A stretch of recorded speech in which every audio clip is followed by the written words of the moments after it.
With Finland assuming the EU presidency until the end of December, its president Tarja Halonen is going to find herself at the head of the Union at a critical time.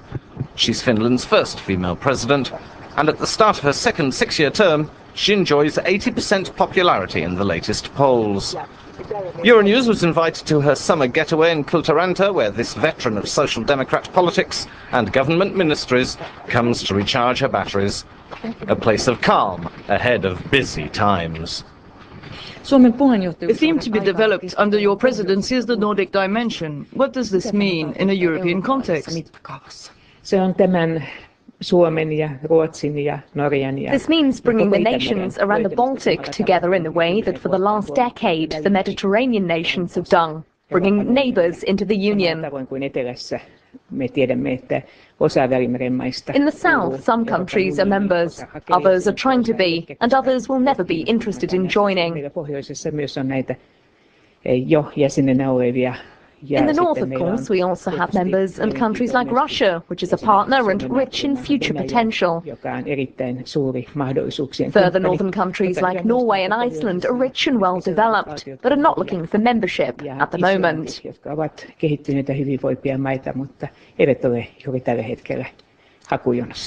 The Nordic-style welfare state, wedding social security safety with high competitivity, is interesting more and more European politicians. Is your model applicable elsewhere in Europe?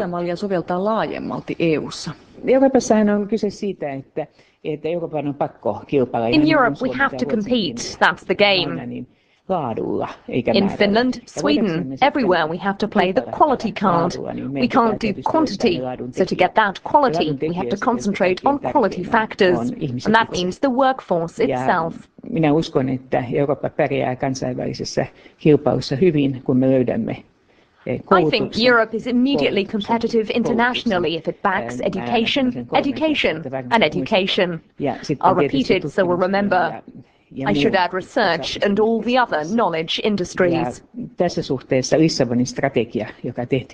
Lisbon strategy, not a new thing anymore and still unapplied, seems excellent, and I think the unhappiness shown by Europeans towards the European Union is partially due to the fact that we've been unable to satisfy their desire for a big, competitive internal market.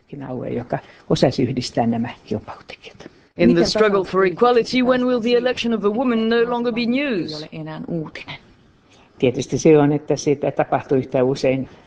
Of course, we need women to be elected as often as men, as opposed to the old idea that women need to be taken into account 3 times more to stand a chance of election. Half the population is feminine. If we don't use this half of humanity as efficiently as the other half, we'll all lose out.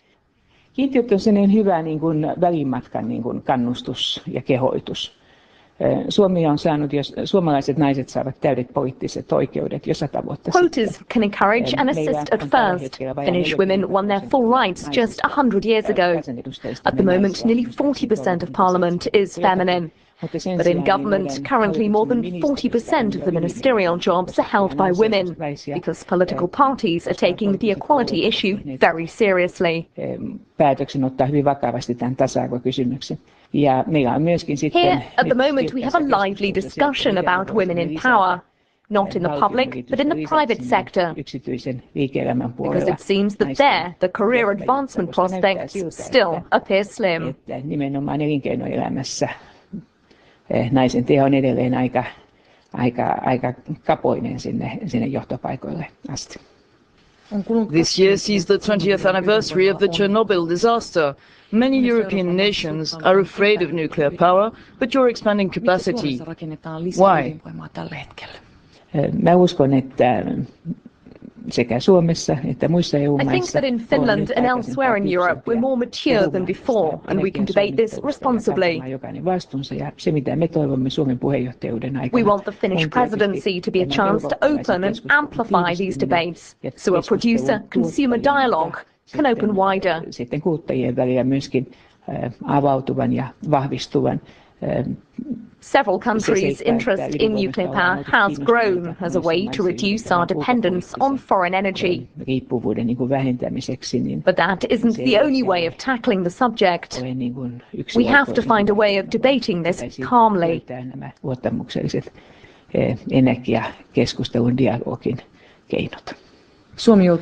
During the Second World War, Finland was at war with Russia. Since then, relations have been cordial, despite the Cold War. How can this be of use to the EU? This was a very intimate, neighbourly relationship, living next to each other for decades, whether or not we were Finns or Russians. We can share this concrete experience, even more as this fact has deepened in recent years. Russia's more powerful now. Could it be a threat to its neighbours? Russia offers more of an opportunity than a menace. I've said several times now that Russia we have today is the best we've ever had. It shares our European values and fights to defend them. In times of change, there are always risks. And these concern not only Russia and Finland, but the rest of Europe.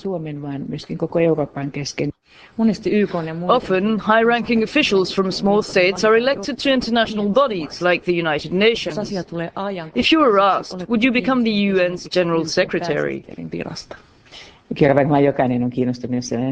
Of course, anyone would be interested by such a job. At the moment, however, Asia is pushing for a candidate, even if there are no rules on the subject. I hope, above all, for a successful candidate who's good in the job, because the UN must be representative of the entire world, and I hope a balance is found in this sense.